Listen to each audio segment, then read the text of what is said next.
wa iyyakum jami'an. Hari ini segenap kaum muslimin bersatu padu, berkumpul bahu-membahu melaksanakan syiar yang mulia, salah satu dari rukun Islam yang 5, ibadah haji ke Baitullah, yang kata Nabi sallallahu alaihi wasallam, orang-orang yang menunaikan haji adalah wasa'aluhu wa'atahum, mereka memohon kepada Allah dan Allah mengabulkan permohonan mereka. Mudah-mudahan saudara-saudara kita di tahun ini yang melaksanakan ibadah haji mendapatkan haji yang mabrur, dan kita yang ada di tempat ini Allah berikan taufik dan kemampuan di tahun-tahun yang akan datang kita juga bisa dan mampu melaksanakan ibadah haji dan diberi haji yang mabrur, yang kata Nabi sallallahu alaihi wasallam, al-hajjul mabrur laisa lahul jaza ilal jannah. Haji yang mabrur tidak ada pahala yang lain kecuali surga Allah Subhanahu taala. Mudah-mudahan kita dimampukan dan diberi haji yang mabrur, dan kita bersama-sama besok di akhirat saling bertemu, bercengkrama, memberi salam di surga Allah Subhanahu taala. Amin Allahumma amin. Allahu akbar, Allahu akbar. La ilaha illallah. Allahu akbar walillahil hamd. Saudaraku jamaah Idul Adha rahimani wa rahimakumullah, gema takbir di Idul Adha seperti ini mengingatkan kembali di benak-benak kita tentang 4.000 tahun yang lalu seorang sosok yang mulia, seorang nabi yang agung yang digelari dengan Khalilur Rahman, kecintaan Allah Subhanahu taala. Dialah Abul Anbiya, Nabi Ibrahim alaihissalam. Esensi ketaatan, kegigihan, kekokohan leadership, nilai-nilai ada pada diri beliau, dan yang seperti itu diwarisi oleh para nabi setelahnya. Di antaranya adalah Nabiullah Yusha bin Nun, murid dari Nabi Musa alaihi salam. Beliau adalah utusan Allah. Dia adalah panglima besar perang, dan namanya, kisahnya diabadikan di dalam kitab-kitab para ulama. Di dalam Sahih Bukhari dan Sahih Muslim, Rasulullah sallallahu alaihi wasallam mengisahkan ghazan nabiyyu minal anbiya, ada di antara para nabi yang berperang di jalan Allah, yaitu Nabiullah Yusha bin Nun. Sebelum berangkat, beliau mengumumkan, wahai segenap pasukan perang, siapa di antara kalian yang baru membangun rumah, tinggal menata atapnya, jangan berangkat. Siapa di antara kalian yang baru menikah dan belum menggauli istrinya, jangan berangkat. Dan siapa di antara kalian yang memiliki atau membeli binatang ternak yang bunting, tinggal menunggu kelahiran anaknya, pun jangan berangkat. Setelah diumumkan begitu, saudaraku, kata Rasulullah sallallahu alaihi wasallam, segenap pasukan-pasukan yang kokoh dipimpin oleh beliau Nabiullah Yusha bin Nun menuju ke medan perang. Sesampainya dekat dengan medan perang, Nabiullah Yusha bin Nun beserta pasukan pada posisi waktu asar atau mendekati asar. Dan pada waktu itu peperangan ketika malam dihentikan, sementara besoknya adalah hari Sabtu yang diharamkan untuk perang. Maka Nabiullah Yusha bin Nun berdoa kepada Allah Subhanahu Ta'ala untuk dihentikan matahari. Kata beliau, ya syamsu anta ma'murah wa ana ma'murun. Wahai matahari, sejatinya engkau diperintah dan aku pun diperintah. Maka kemudian beliau Nabiullah Yusha bin Nun berdoa, Allahumma hbis alaiha, ya Allah tahanlah matahari di atas kami. Maka ketika itu dengan kesolehannya kemudian diijabahi doa Nabiullah Yusha bin Nun, maka matahari ditahan oleh Allah dan tidak bergerak sama sekali. Peperangan pun terjadi, berkecamuk dengan dahsyatnya dan dimenangkan oleh pasukan yang dipimpin oleh Nabiullah Yusha bin Nun.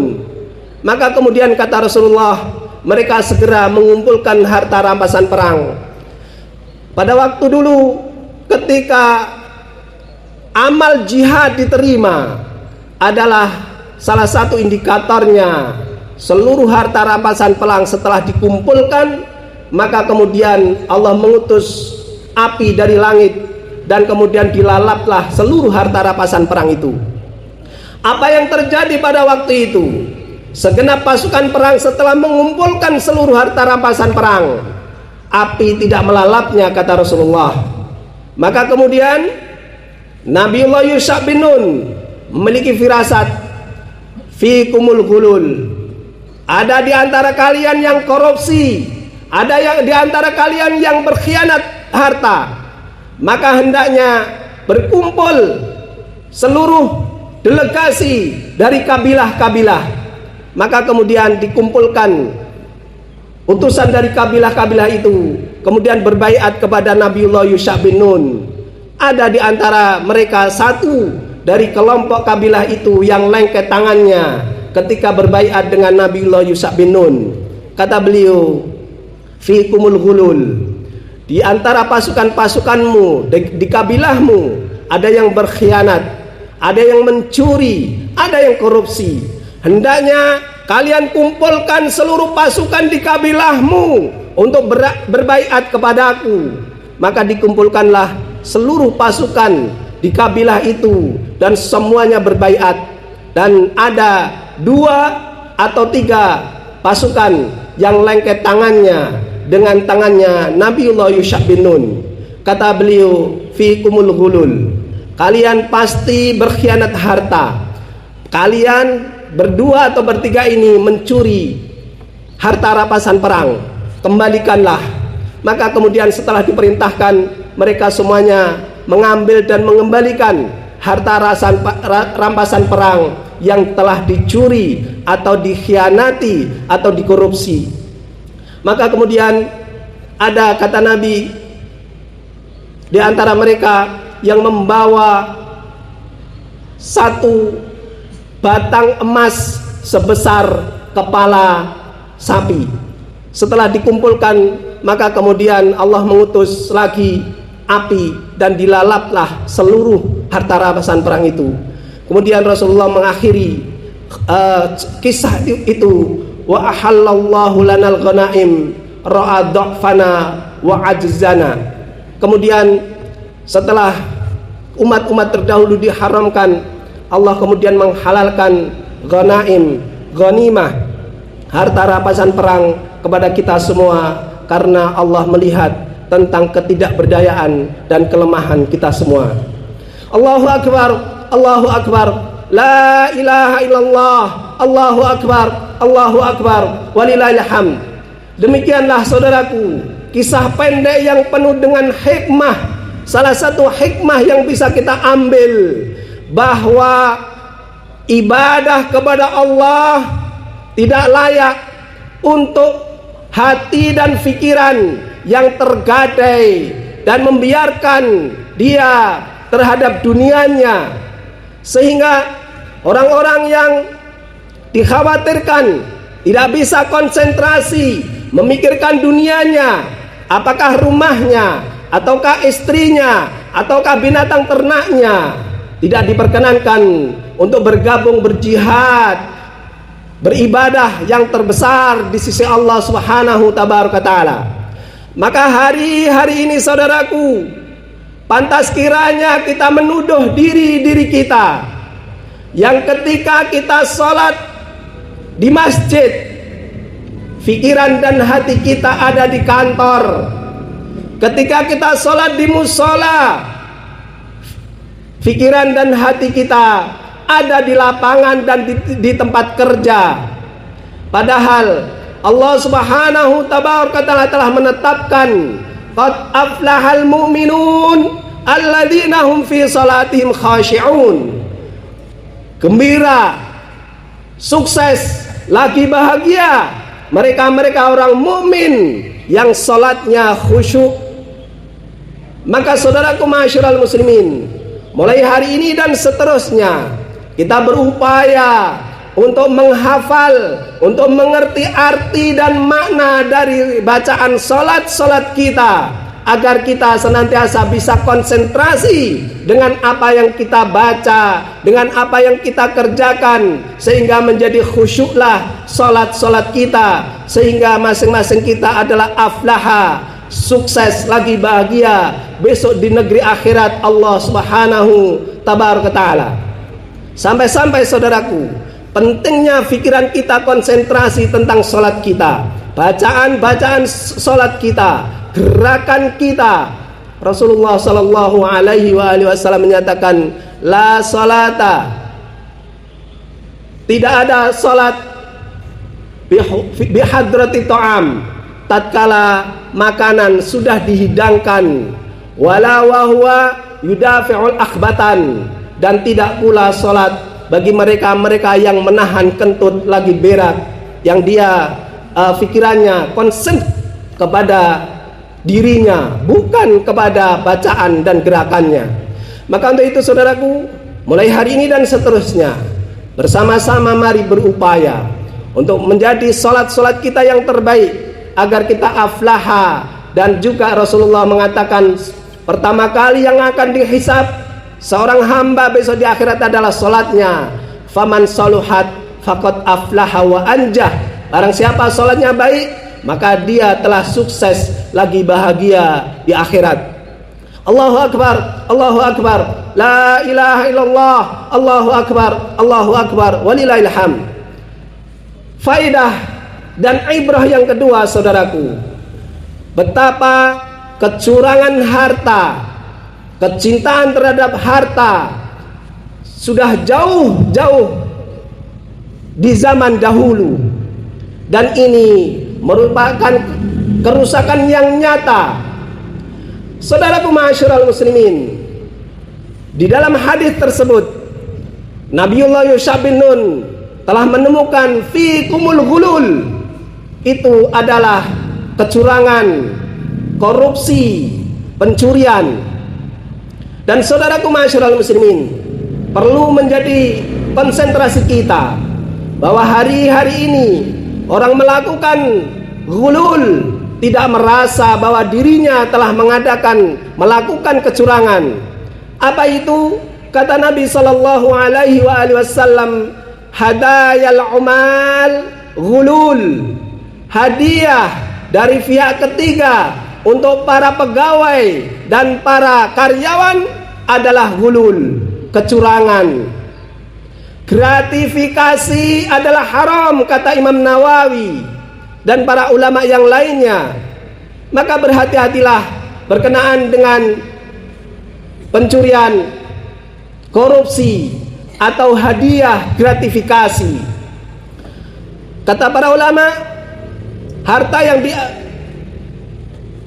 diperoleh dari hal-hal tersebut adalah haram. Padahal Nabi sallallahu alaihi wasallam dalam riwayat Imam Muslim dan yang lainnya menegaskan, la yadkhulul jannah lahmun nabata min suhtin, tidak akan masuk surga daging yang tumbuh dari barang-barang yang haram.